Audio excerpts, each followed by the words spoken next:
Olá! Hoje nós estamos aqui para receber uma pessoa extremamente sábia e de profundo conhecimento a respeito do desenvolvimento humano, especialmente o da criança. Nós estamos aqui com a professora Luciana Maria Caetano. A professora Luciana Maria Caetano estará em 2 minutinhos conosco para falar a respeito de uma temática extremamente importante: psicologia para pais e educadores. O que você pensa a esse respeito?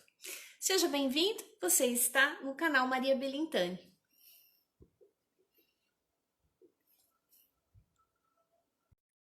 Enquanto isso, a nossa convidada já está entrando e hoje vai ser um dia que nós não vamos perder tempo. Aqui está a nossa querida Luciana. É um prazer tê-la aqui comigo novamente, Luciana. Olá, boa noite, Maria. Muito obrigada pelo convite. O prazer é todo meu. Estou muito contente de estar mais uma vez aqui com você no seu canal, Maria. Um grande prazer. Boa noite a todos e todas. O prazer é todo nosso, Lu. E eu gostaria de apresentar muito rapidamente a Luciana, a professora Luciana, doutora. Ela é livre docente da USP, do Departamento de Psicologia. Ela está na USP desde 2013. Ela é coordenadora do grupo de pesquisa e estudos em psicologia, é membro da Jean Piaget Society e é uma das pioneiras aqui no Brasil a estudar um assunto muito interessante que depois ela, se sobrar tempo, ela vai estar falando um pouquinho, que é a psicologia do domínio moral, né? Que tem a doutora Smetana. Eu já tive o prazer de conhecer a doutora Smetana, de Rochester, e a Luciana faz muitas pesquisas com ela, né? E traz uma novidade imensa para a pesquisa brasileira nesse sentido. Mas hoje o nosso tema é o tema, aliás, o título da live é justamente o título do segundo volume que a professora Luciana, junto com outros colaboradores, lançaram. É o volume 2 e o volume 1, ele também tem o mesmo título, no entanto, com algumas temáticas diferentes. E é a esse respeito que ela vai falar. Hoje, esse livro ele está com um desconto de 20% pela editora Juruá. Você vai encontrá-lo no formato físico e no digital. Geralmente a Juruá coloca mais um descontinho no formato digital. Se você é adepta para ler no Kindle ou em outro aplicativo, ou mesmo no celular, é uma boa oportunidade para você adquirir. E agora a professora Luciana, a nossa querida Lu, uma amiga muito querida do meu coração, ela vai explicar para a gente por que esse grupo de colaboradores, de escritores, pesquisadores gabaritadíssimos resolveram fazer um livro que trata de psicologia para pais e professores, né? Então, Luciana, novamente, minha amiga querida do coração, que Deus te ilumine sempre. Ah, Maria, amém. Que delícia, né? A gente poder conversar sobre as pesquisas, conversar sobre esse livro, enquanto nós duas, nessa amizade tão linda que a gente nutre há tantos anos, também podemos dividir um pouco desse carinho com as outras pessoas, que nós temos uma para com a outra. É um imenso prazer. Bem, a ideia do livro Psicologia para Pais e Educadores, ele na verdade surgiu dentro do contexto do meu grupo de pesquisa, que é o grupo de pesquisa em psicologia do desenvolvimento moral, o GPDM.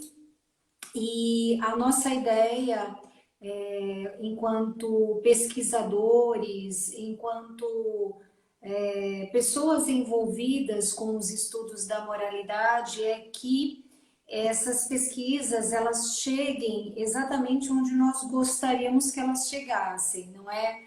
Então, que elas saíssem dos artigos científicos, que elas saíssem das teses e dissertações nas bibliotecas da universidade, que elas pudessem chegar às pessoas que elas precisam chegar, que é a comunidade, a família, os pais e principalmente nesse sentido, hoje a gente também pensa na construção das políticas públicas, né, de saúde, de educação e a ideia da pesquisa é para que nós possamos nos relacionarmos melhor, possamos aprender sobre o desenvolvimento humano e nesse sentido é que, juntamente com os meus alunos, juntamente com as pessoas que colaboram com esse grupo de pesquisa, nós pensamos na elaboração de um livro,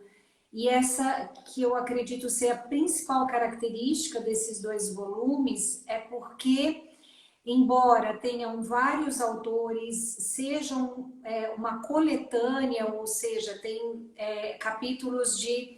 Depois eu vou até contar para vocês quantos professores de quantas universidades envolvidos nesse projeto, mas eu e a professora Sandreilane Cano, que somos ambas co-organizadoras do livro, nós nos dedicamos, Maria, a pensar um livro que ele de fato conversasse com as pessoas interessadas no desenvolvimento da criança, interessadas no desenvolvimento dos adolescentes, interessadas em desenvolvimento humano, e nós vemos aí 2 contextos muito interessados no desenvolvimento humano, que é a família e a escola. E nesse sentido, Maria, nós nos organizamos, eu e Sandrei, para que a gente fizesse uma proposta às pessoas que toparam esse projeto conosco. Então, todos os capítulos que compõem os 2 volumes do Psicologia para Pais e Educadores, eles têm um formato em comum. Então, o capítulo traz uma problemática que é importante dentro da área do desenvolvimento da criança, do adolescente, do desenvolvimento humano. Essa temática ela é apresentada com um linguajar próprio para o público leigo, portanto, trata-se de revisão bibliográfica de qualidade, revisão bibliográfica atualizada, mas escrita de forma objetiva, escrita com o cuidado de não trazer aquela linguagem muito específica da literatura científica e que dificulta a pessoa que não é estudiosa do tema de compreender. Então, eu acho que essa é a maior vantagem. Todos os capítulos eles têm essa problemática e, em seguida, uma explicação sobre essa problemática, à luz, sim, de revisão bibliográfica, mas escrita com um linguajar palatável, um linguajar que não impede a pessoa de compreender essa mensagem. Em seguida, nós apresentamos dados de pesquisa e, por final, todos os capítulos trazem propostas de intervenção, seja para a família ou seja para os educadores em geral. Então, é um livro para quem, de fato, tem interesse em entender um pouco mais sobre seu filho, um pouco mais sobre seu aluno, um pouco mais especialmente sobre como nós nos desenvolvemos, quais aspectos são contemporaneamente importantes quando você pensa em desenvolvimento humano. Lu, eu achei muito interessante essa proposta e esse cuidado todo, né, primeiro, de trazer um número significativo, que eu acho que entre os dois volumes deve ter mais de 15 ou 20 autores, não? Eu Entre acho os que passa disso. Eu acho que passa. passa disso. Eu não sei, não vou conseguir precisar para você Sim, quantos autores são. mas Eu não são sei, mas muitos. são bastante autores. Existem vários professores do meu programa, do programa de pós-graduação em Psicologia Escolar e Desenvolvimento Humano. Também tem outros professores da faculdade, do Instituto de Psicologia na USP que colaboram com o livro. E professores da Faculdade de Educação da USP também que colaboram com o livro. Então, tem bastante gente da minha casa institucional, mas também muitos colaboradores que são parceiros de pesquisa, colaboradores de outras universidades. Portanto, ai, desculpa. Não, e é só para a gente dizer, né? Nós reunimos professores do Mackenzie, da PUC, da Unifesp, da UEM, Universidade Estadual de Maringá, onde eu fui professora, da UEL, Universidade Estadual de Londrina, da Federal da Paraíba, da Federal do Vale do São Francisco, Federal de São Carlos, da UMESP, da Federal do ABC, da Unifesp, enfim, professores assim de grande reconhecimento acadêmico que se juntaram a mim e a Sandrei para que a gente pudesse apresentar essa obra.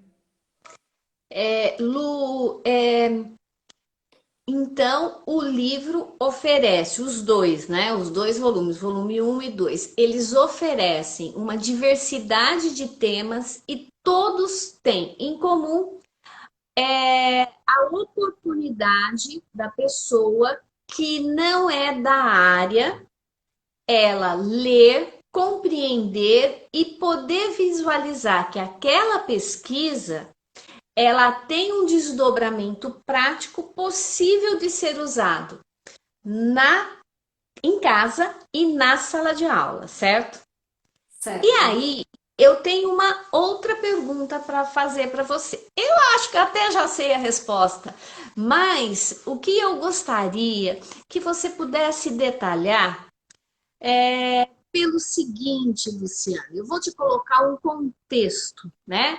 Que eu acredito que você tem ouvido muitas vezes. Esse contexto ele vai desde eu bato mesmo porque foi assim que me ensinaram e não arrancou pedaço nenhum, até aquele que, ai, mas eu não vou mexer no celular do meu filho. Filho tem 11, 12 anos e você não tem controle nenhum sobre aquilo que ele está fazendo. A questão não é controle, né? Mas a gente tem uma diversidade de comportamentos, entre outros tanto, que não diz respeito só à regra, em relação à própria sociedade, a interpretação do ECA, enfim, né?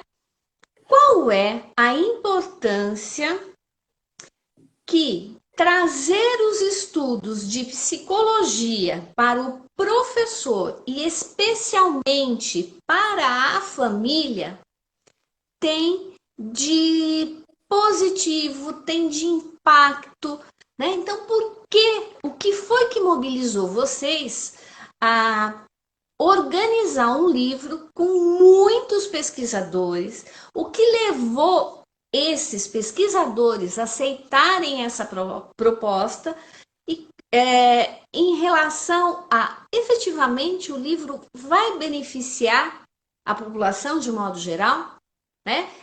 Então eu acho que isso é algo que precisa ser bem explicado. Por que que é importante, Luciana, as pessoas que não fazem parte do métier científico saberem sobre as pesquisas e as práticas inerentes às pesquisas realizadas? Então, eu acho que para responder essa sua pergunta, e uma excelente pergunta, Eu vou dividir em dois momentos. Num primeiro momento, eu quero falar um pouquinho dos resultados de pesquisa que mostram, por exemplo, tanto a família quanto os professores. Então, eu tenho pesquisas a respeito disso. Quais são concepções educativas morais de professores e quais são concepções educativas morais de pais e mães, não é? Eu estudo esses dois contextos, a família e a escola, como contextos do desenvolvimento moral. E, abrindo parênteses, quando eu digo aqui desenvolvimento moral, vou fazer a definição de desenvolvimento moral, porque hoje a gente tem tanta confusão com essa palavra, tantas interpretações equivocadas, né, Maria? Então, quando eu penso no domínio moral, eu estou simplesmente pensando em comportamentos, julgamentos, pensamentos que dizem respeito a tratar o outro de forma justa.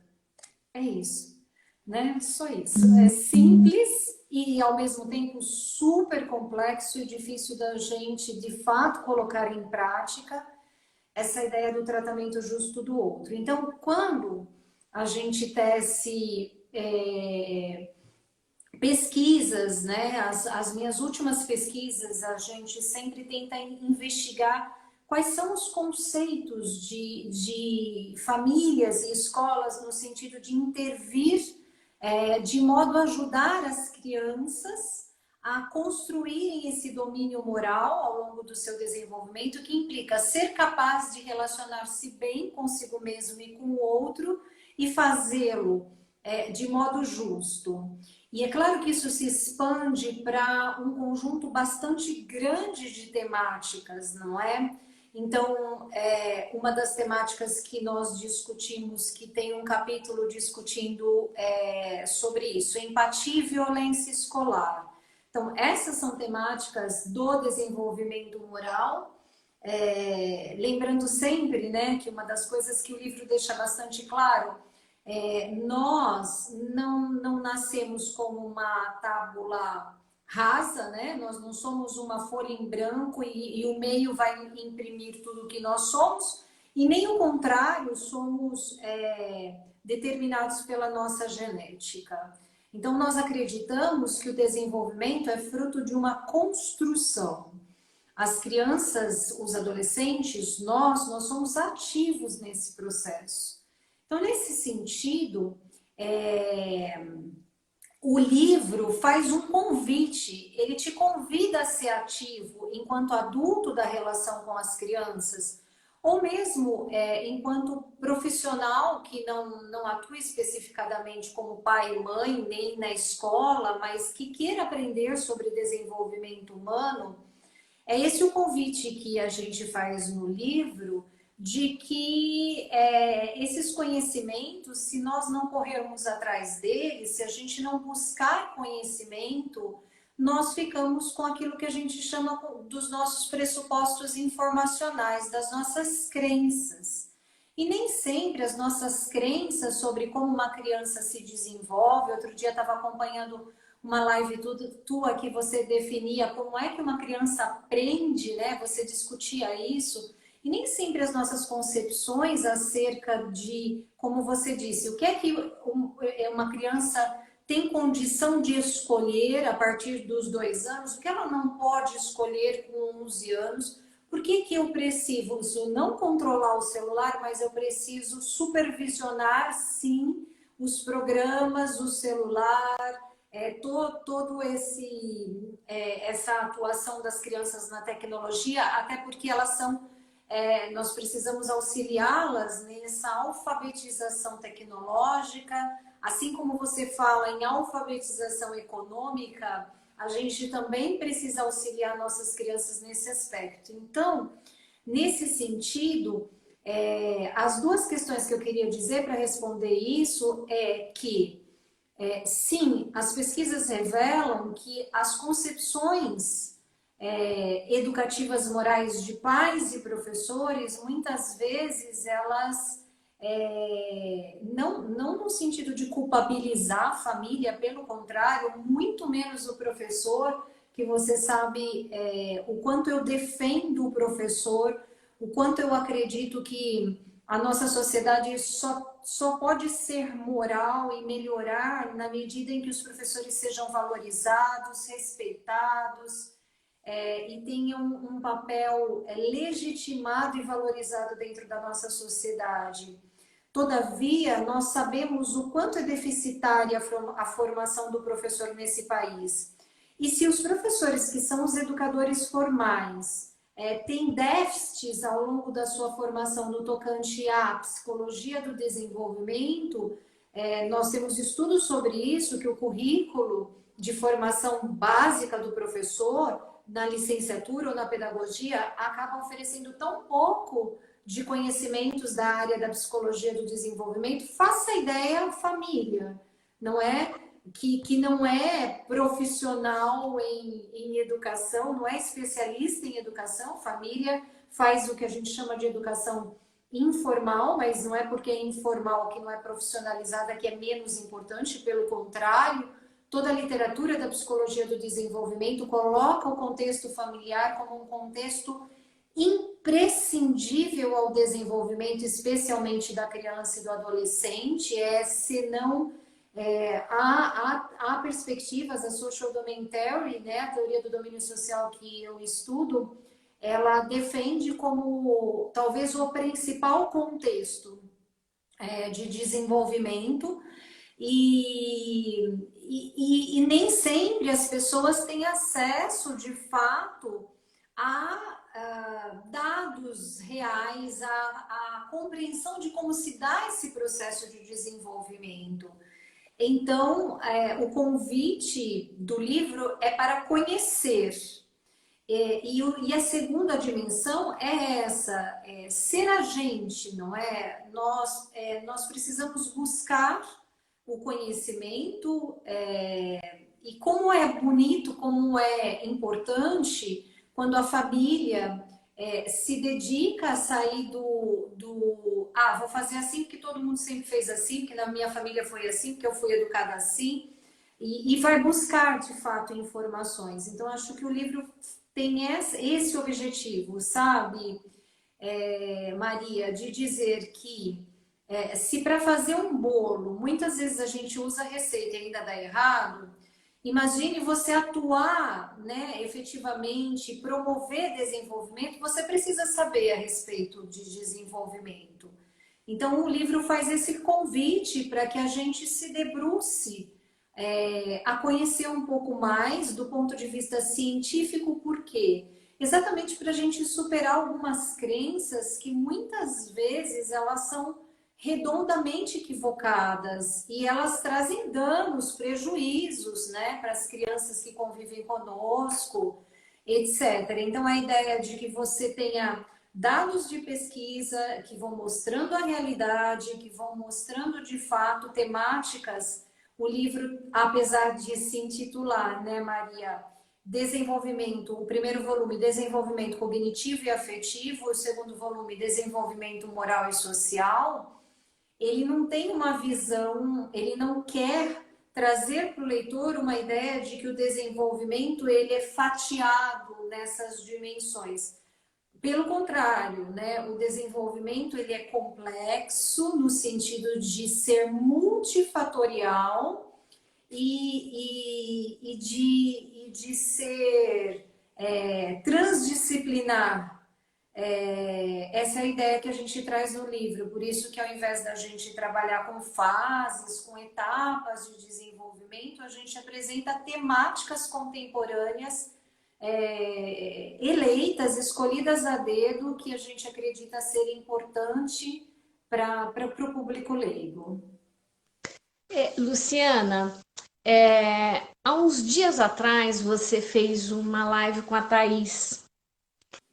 E naquele momento eu ouvi você fazer uma explicação a respeito do que era a psicologia do desenvolvimento que eu fiquei com aquilo na cabeça e foi assim, de uma simplicidade e ao mesmo tempo de uma genialidade que eu gostaria. Não, é lógico que você não vai repetir, né?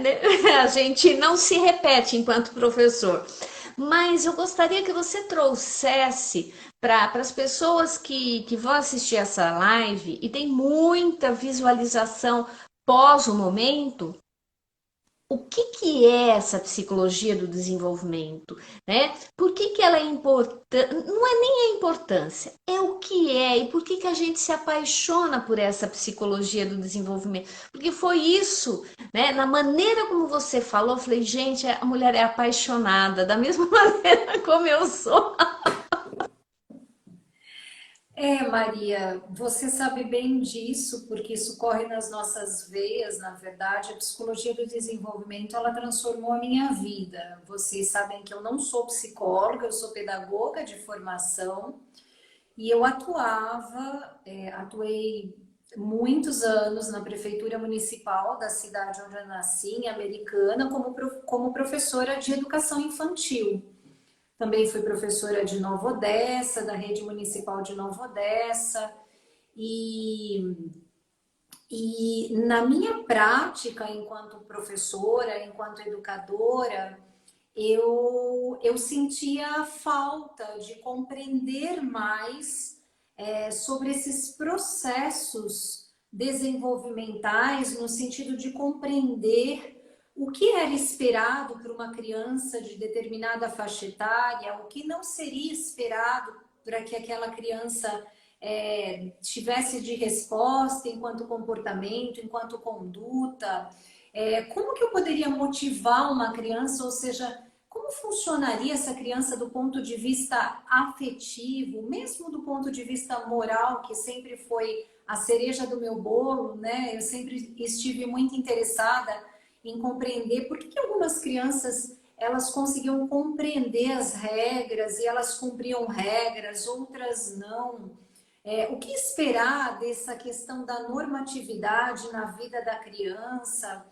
E todas as vezes que eu me preocupava com isso, via colegas se queixando do desenvolvimento de uma criança, que aquela criança não aprendia.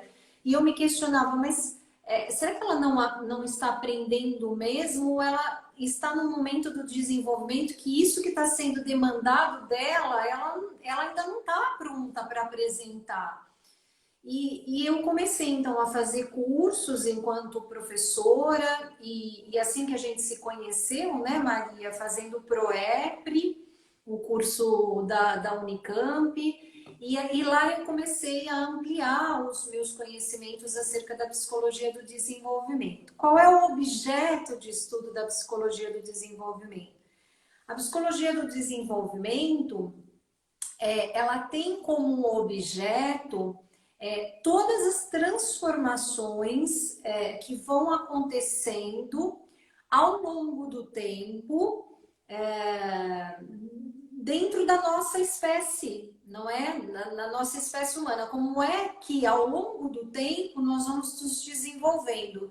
Você sabe que eu trabalho com essa disciplina na USP, e eu tive uma ideia esse semestre por conta de que eu estou muito incomodada. Faz 3 semestres que a gente trabalha no modo remoto e os alunos dizem o quanto eles estão cansados desse modo. Então, iniciando a disciplina de Psicologia do Desenvolvimento, eu pedi para que eles me mandassem fotos de momentos importantes do desenvolvimento deles.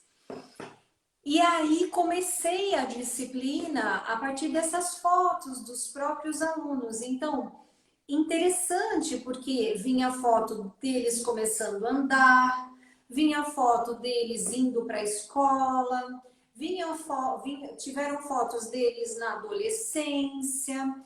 E teve um rapaz que me escreveu perguntando, olha, a foto mais importante do meu desenvolvimento é quando eu tive meu filho nos braços, mas eu já sou adulto, eu posso falar disso como desenvolvimento?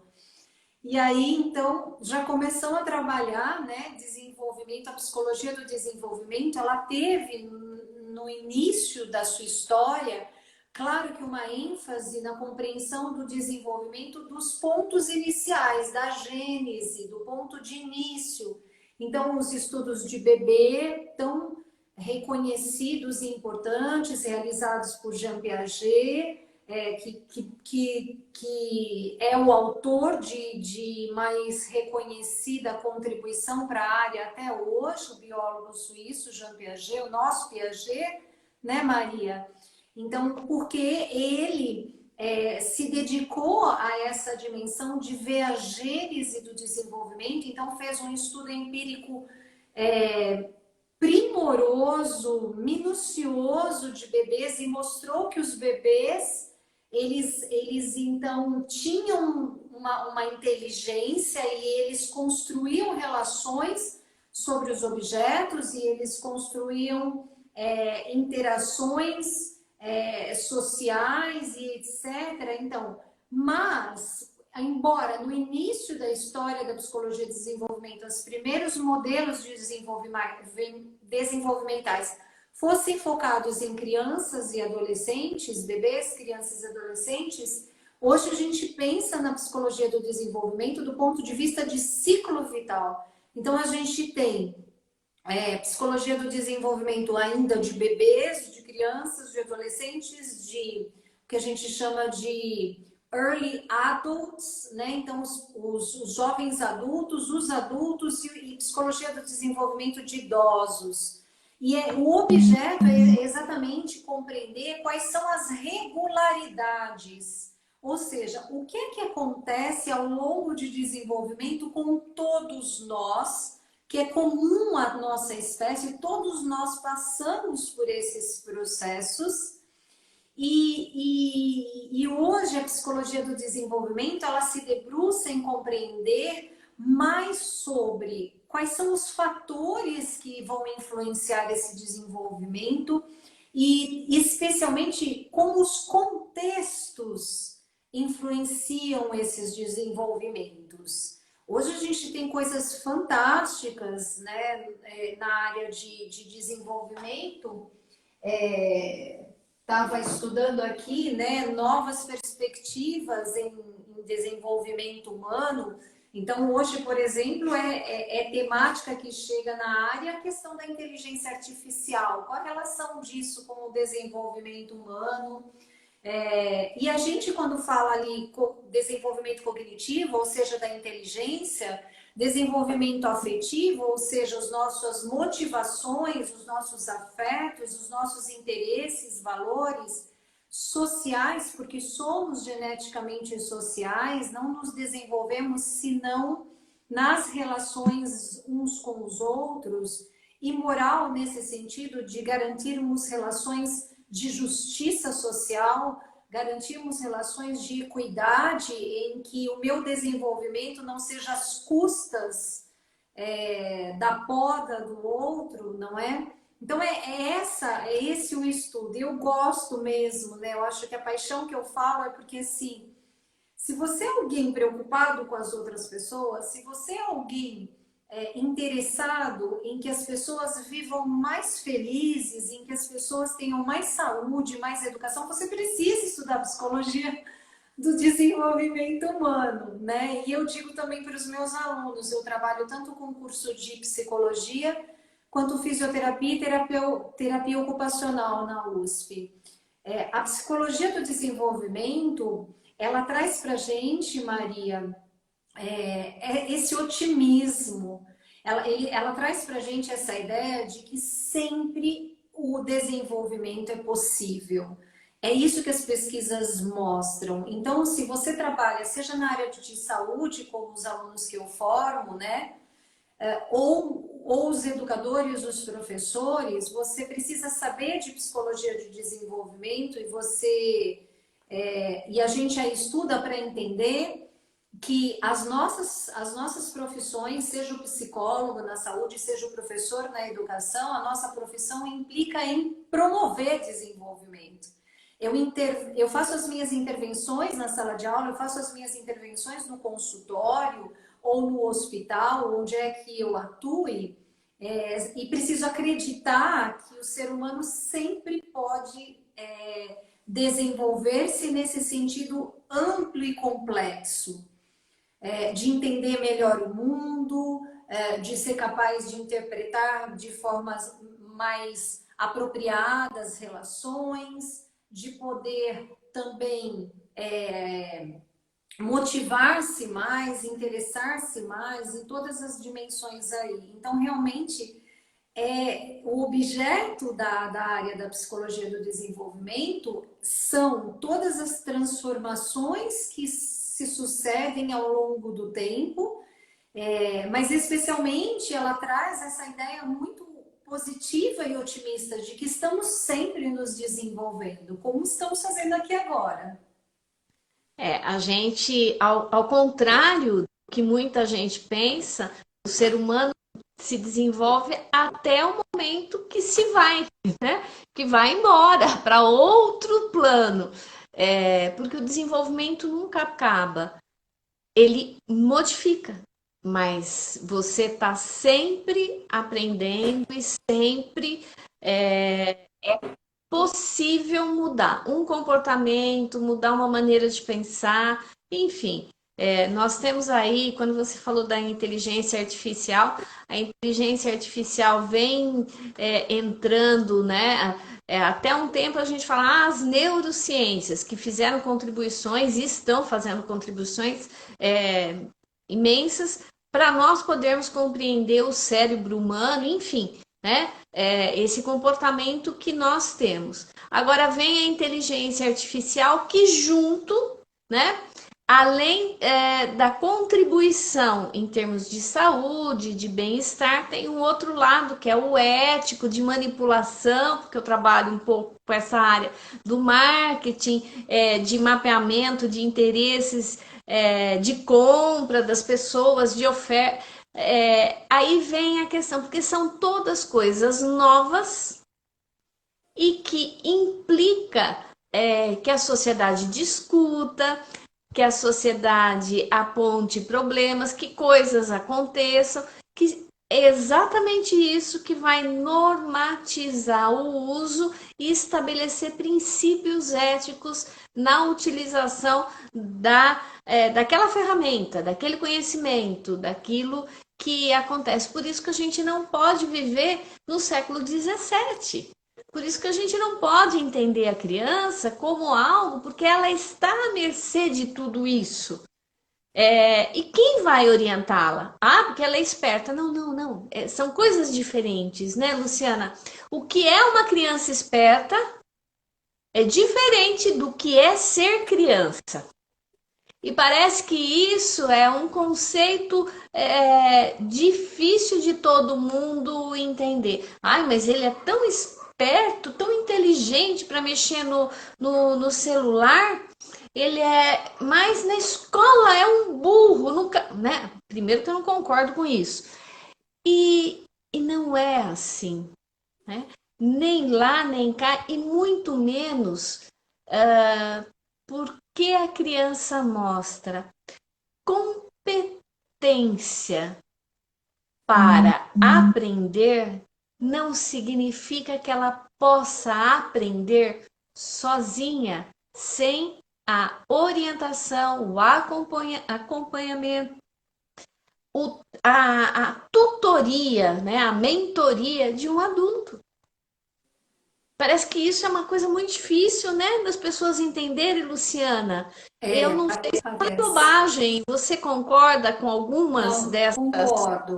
concordo, e eu penso que realmente hoje é aquilo que eu disse, né? É bastante importante a gente poder estudar sobre psicologia do desenvolvimento, porque especialmente toda a contribuição da área para a compreensão de quem é essa criança, né? O entendimento do estatuto da criança, quem ela é, quais são as fases que ela vivencia, e mais do que isso, né? Nesses momentos em que ela está, o que ela precisa em cada uma dessas fases, o que é importante que ela encontre nessa relação com esse adulto e que isso vai ser favorável ao seu desenvolvimento. você tem toda a razão. Então, para isso, o adulto realmente precisa conhecer sobre a psicologia do desenvolvimento, porque ela vai trazer respostas. Então, por exemplo, nós temos aqui, só para dizer de um outro capítulo, né? Juventude e as mudanças do mundo, já que você falou das novidades, das mudanças, é a questão da identidade moral e aprendizagem em serviço, né? Então, uma fase tão complexa quanto a adolescência, se hoje a gente já tem uma crença falsa, de que a criança é mais esperta do que eu, então ela não precisa de mim, isso sempre esteve presente na literatura de psicologia do desenvolvimento, Maria, em relação ao adolescente. Porque eles ficam grandões, eles ficam moços, com cara de moço e moça, e aí os pais muitas vezes esquecem que aquilo é tamanho, não é? Mas que ele ainda precisa dessa supervisão, precisa dessa orientação. Então aqui a gente tem esses dois capítulos assim tão bonitos que vão tratar de propostas de como você vai atuar junto a essa adolescência, como você vai atuar junto a esses jovens e adultos e essas mudanças do mundo, né? O que a gente pode, que tipo de trabalho o professor pode fazer? Aí está uma grande dica para o professor que atua com adolescentes e precisa colocar em prática a Base Nacional Curricular Comum e nem sabe por onde começar com as competências socioemocionais. Então, o livro traz várias sugestões nesse sentido e o adulto, ele precisa, de fato, conhecer para que ele possa atuar como um bom adulto nessa relação, né? Para que ele não deixe a criança órfã, no sentido de, ele já é moço, já faz as coisas dele, eu tô lavando as minhas mãos. Muito menos em relação à criança. E até para compreender um pouco questões como a gente escuta, que é um vocabulário, por exemplo, da psicologia utilizado equivocadamente, né, Maria? A gente escuta assim, essa menina tem tanta personalidade, nós estamos falando de uma criatura de 3, 4 anos, né? Então, quando é que de fato se constrói uma identidade, uma personalidade, nesse sentido a pessoa está usando aí, né, de que ela já sabe quem ela é, de que nenhuma criança de 3, 4 anos tem consciência disso ainda, não é? Ela está começando a estabelecer só uma diferenciação entre ela e o outro com 3, 4 anos. Ela realmente vai bater o pezinho e dizer, eu quero pôr a blusa vermelha, porque para ela é importante nessa negação do que o adulto falou, ela perceber que ela gosta de vermelho e o adulto quer que ela coloque a blusa azul. E ela está fazendo só experimentações dessas diferenças de pensamentos, de gostos, de formas de agir, de sorrir, de pensar, de cantar, de se vestir. É um início de uma habilidade, e essas habilidades aí estudadas por um outro modelo da psicologia, que é a teoria da mente. Essa criança está iniciando a fazer essas diferenciações, e isso é totalmente distante, totalmente diferente de dizer que ela é uma pessoa, que ela tem uma personalidade forte, né? Claro que as crianças têm, sim, o que a gente fala de alguns perfis. Tem a criança que ela é mais tímida. Hoje a psicologia tem uns estudos belíssimos sobre as crianças tímidas. Tem a criança que é mais extrovertida. As crianças têm o que a gente chama de alguns traços, alguns perfis, mas longe de dizer que ela é uma criança que já tem personalidade, que isso já está finalizado. O que seria isso? Essa consciência da minha identidade, quem eu sou. Nesse momento aí, 3, 4 anos, o máximo que ela sabe, ela está começando a diferenciar que ela é diferente em algumas coisas, e normalmente coisas realmente muito concretas, do tipo, eu gosto de sorvete de chocolate e você, Maria, de sorvete de morango. Não vai para além disso, não é uma consciência de, eu sou introvertido e você é extrovertido. Eles nem têm ainda conhecimento para conhecer dimensões mais abstratas dos sentimentos. daquilo que a gente chama dos nossos afetos secundários, que estão moldados pela cultura. Não, a criança não tem essa condição e isso, às vezes, essa crença equivocada impede a família de fazer boas intervenções, que não significa não deixar ela pôr a blusa vermelha que ela quer pôr, né? Ela realmente pode escolher se ela quer a blusa vermelha ou a azul, mas escolher qual é o programa de TV que ela vai assistir, não, ela não pode ainda. Escolher se ela quer ou não ir para a escola, não, ela também não vai poder escolher isso. Escolher se ela usa ou não protetor solar também não vai rolar, né? Porque a integridade física e psicológica da criança é de obrigação e dependência do adulto que responde por ela. Então, você coloca muito bem, eu acho que é super importante, né, a gente entender, mas eu não sou da área, como é que eu vou... O livro fala de desenvolvimento cognitivo, como que eu faço para ajudar meu filho? Estou achando, como você falou, que ele não sabe nada, que ele não é inteligente. Mas quais são as intervenções que você faz para promover a inteligência do seu filho, né? Então, aqui nesse livro você vai encontrar por que jogar com as crianças, por que o jogo é tão importante. Então, é nesse sentido que o livro ele se aproxima da realidade, porque ele não vai fazer um grande tratado acerca do desenvolvimento cognitivo e trazer um monte de palavras difíceis de compreender sobre os processos de equilibração ou de estruturas majorantes, etc. Não, não é assim que a gente fala, né? Nós estamos falando sobre o que é que um jogo promove numa criança. Por que, por exemplo, desenhar é tão importante para a criança e para crianças de diferentes faixas etárias e mesmo para adolescente e mesmo para adultos, o desenho muitas vezes é utilizado também. Por que a música é importante para o desenvolvimento cognitivo? Então a gente traz temáticas assim de coisas que permeiam mesmo o dia a dia de qualquer família, de qualquer pessoa que atue com crianças e como que essas ações elas vão ser favoráveis a promover desenvolvimento cognitivo, por exemplo. E pelo que você está falando, né, Luciana, vocês estão trazendo muitas questões do cotidiano, né? Se aqui ninguém está falando que um pai tem que virar psicólogo, uma mãe, né? E muito menos ser professor do filho. A simplicidade você não consegue. Aliás, eu quero fazer um adendo, né? O quanto que nós estamos sofrendo com essa ideia de liberação de todos os testes psicológicos para quem quer que seja.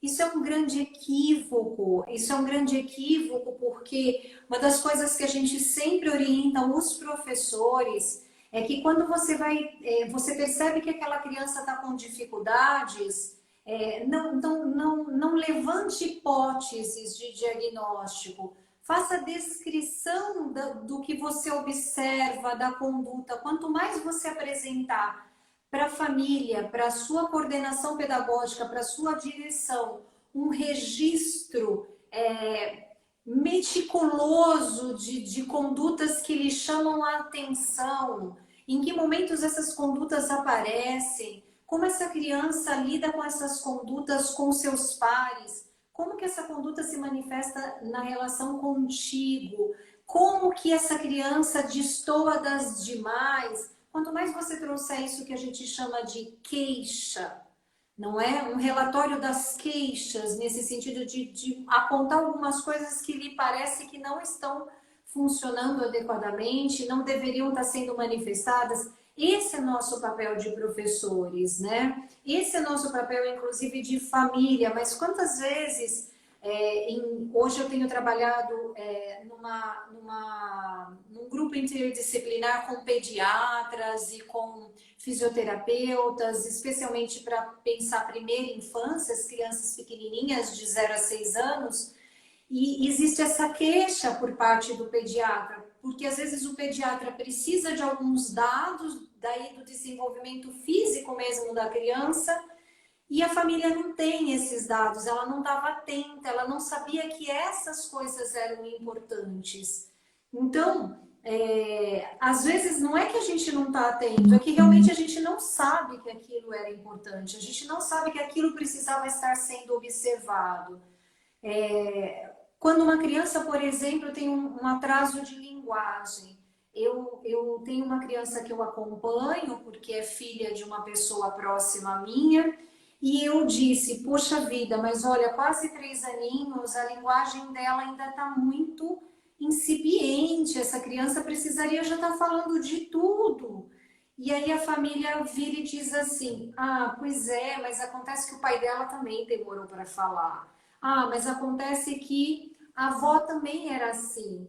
Não, espera, pode ter acontecido esses casos ou não, mas hoje a gente sabe que existe todo um processo de intervenção precoce que vai ser fantástico se ele for realizado, vai evitar dificuldades lá na hora da sala de aula. Então, é para isso que a gente precisa estudar um pouquinho da psicologia do desenvolvimento para poder pensar em intervenções precoces, para poder evitar diagnósticos pautados em Google, pautados em pesquisas inadequadas. A gente já lida com vários erros de diagnósticos entre profissionais especialistas, não é? Outro dia me chegou o caso de uma bebê de 8 meses que estava medicada para transtorno do déficit de atenção e hiperatividade. Então a gente tem visto umas coisas assim assustadoras realmente, entendem? Outro caso que me surgiu, uma criança que o pai veio pedir uma segunda opinião porque tinha sido diagnosticada por especialistas com o transtorno da oposição, do opositor desafiante. E essa criança tinha algumas dificuldades, mas ela não tinha um caráter agressivo e muito menos isso estava espelhado em todos os contextos que ela frequentava. Então, diagnóstico é uma coisa muito séria. Hoje a gente fala que o diagnóstico não pode ser feito sequer por um único psicólogo. Um bom diagnóstico reúne o psicólogo, o fonoaudiólogo, o pedagogo, o psicopedagogo, a família, todos são ouvidos. Talvez um neuropediatra, um pediatra. O bom diagnóstico, ele demora, ele não é feito em uma consulta, ele demora, digo assim, diagnóstico, por exemplo, de um transtorno de desenvolvimento, de uma questão de patologia, psicopatologia, né? Você precisa de fato, hoje a gente fala muito de diagnóstico e intervenção, que na verdade a criança vai para uma equipe e ela já começa a vivenciar a intervenção e para além do diagnóstico realizado ali a priori, esse diagnóstico ele vai sendo ou não comprovado na medida que são observadas as intervenções que são feitas com essa criança. Porque às vezes era uma questão, ela está em desenvolvimento, era uma questão momentânea, na medida em que boas intervenções são feitas, aquilo não progride para o que se imaginava que progrediria. Então, tudo isso precisa ser muito considerado realmente. E só conhecendo, só buscando informações adequadas para eu não cair nessas ciladas do diagnóstico errado, para eu não deixar de promover o desenvolvimento dessa criança, desse adolescente ao meu lado. Não, excelente a explicação, viu, Luciana? Porque parece que existe um inconsciente de que se eu consigo um diagnóstico para o meu filho, a responsabilidade não é minha, né? Parece que é um jogo de culpa aí. E, gente, ninguém é culpado de nada. Eu me atrevo a dizer nessas condições, né, em qualquer situação, que o filho é muito sonhado, né? Só que depois que ele vem, ele não é um sonho. Gente, nossos filhos não dormem, ficam com febre, não trabalham na escola, não fazem lição. Eu preciso ficar olhando o que está acontecendo. Quem quer o filho, ele exige tudo isso, porque nós temos a ideia de que criança é ficar na cama, lendo história, com a mãozinha bonitinha, andando no bosque ou no zoológico. Gente, acorda, não é isso. A criança pula, sobe, deixa a gente doidinha. Até você conseguir colocar a criançada na cama para contar a história, você quase morreu e desistiu de contar a história. Não é assim, Luciana? Quem é É, mãe? Então, mas o que eu acho é que os pais, eu me atrevo a dizer, gente, é que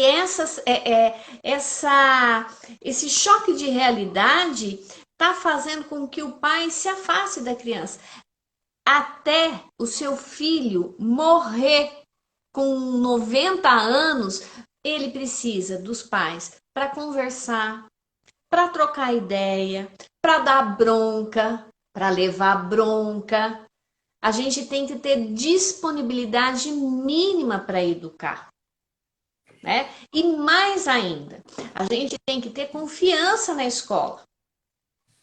Eu tô vendo, Luciana, infelizmente a gente tá quase com o tempo acabando. Eu tô vendo escolas que os pais estavam na educação infantil, abandonaram a criança. Ah, eles são crianças.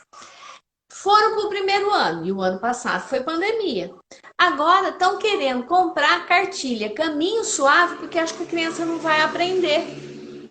E aí chegam para a professora e falam assim: olha, eu comprei cartilha Caminho Suave, você não vai ensinar Babebi Bobu? A professora fala: não, não é isso que ela ensina. Veja, gente, vamos respirar. Criança precisa de tempo, criança precisa de atenção.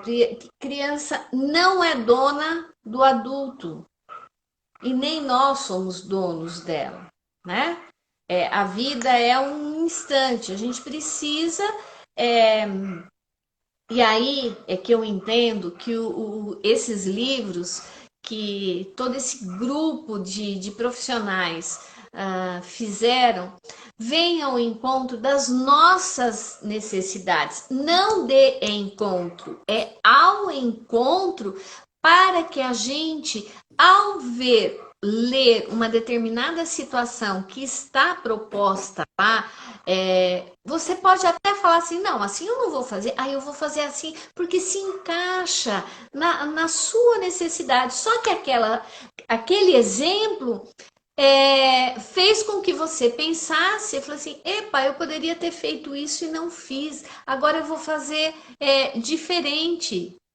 Se nós queremos deixar valores, princípios para os nossos filhos, nós precisamos melhorar a nossa comunicação com eles. é verdade. Concordo. Tem tanta coisa que a gente precisa melhorar, né? É por isso que eu acho que eu estudo psicologia do desenvolvimento, porque a gente sempre pode se desenvolver e melhorar. Enquanto você falava, eu lembrei de uma frase que abre um livro muito importante da área da psicologia do desenvolvimento, e o autor é Henri Vallon. Eu trabalho com esse autor porque a gente usa muitos estudos do Henri Vallon para trabalhar psicologia de desenvolvimento com a fisioterapia, porque Vallon dá uma ênfase muito grande ao desenvolvimento motor da criança. Ele fala de uma pessoa completa, que é a ideia que a gente quis trazer nesse livro. O desenvolvimento, ele não é só hoje eu vou investir no desenvolvimento cognitivo do meu filho. Não, não existe isso, né? Nós nos desenvolvemos enquanto pessoas completas em todas essas dimensões, mas Valon fala uma coisa muito linda. Ele começa, né, o primeiro capítulo do livro, A Psicologia da Criança, a evolução psicológica da criança, e ele começa assim: a criança compete viver a sua infância. É só isso, né? Ela tem que ter o direito a ser criança. Então ele é reconhecido como o psicólogo da criança, né? Que fez a psicologia da criança, porque ele garantiu essa visão, esse estatuto da criança. Eu penso que Piaget também fez isso na medida em que ele mostrou o mundo do ponto de vista da criança. Ele apresentou o desenvolvimento de um sujeito que precisa conhecer o mundo, que nasce no caos e vai ter que construir todo o cosmos, né? Para parafrasear aqui minha ex-orientadora, a professora Maria Tereza Coelho de Souza. E essa criança, ela é ativa, que coisa boa. Então, a gente precisa parar de achar que porque ela está pulando, se movimentando, querendo descobrir o mundo, ela tem TDAH. Não é? O que a gente quer, de fato, eu concordo com você. Às vezes, todo o estresse, toda a dificuldade, a gente demanda de nossas crianças, talvez que elas se comportem feito mini adultos, talvez de que elas não façam tanto barulho porque a gente está estressado, talvez de que elas não tenham o direito de viver a sua infância. A criança tem o direito de viver a sua infância. Eu acho que isso é tão difícil hoje, né, Maria? Com a pandemia, a gente já retirou tanto do direito da criança de viver a sua infância. Eu vejo, tenho um filho de 8 anos e é filho único, então não tenho irmão para conviver e a gente está em isolamento social. A escola voltou, mas eu ainda não me sinto confortável de enviá-lo para a escola, né? Batendo aí 412 mil mortos, 13 mil mortos por dia. Eu não estou vacinada, meu marido também não, meu marido está dentro do grupo de risco, a gente fica muito aflito.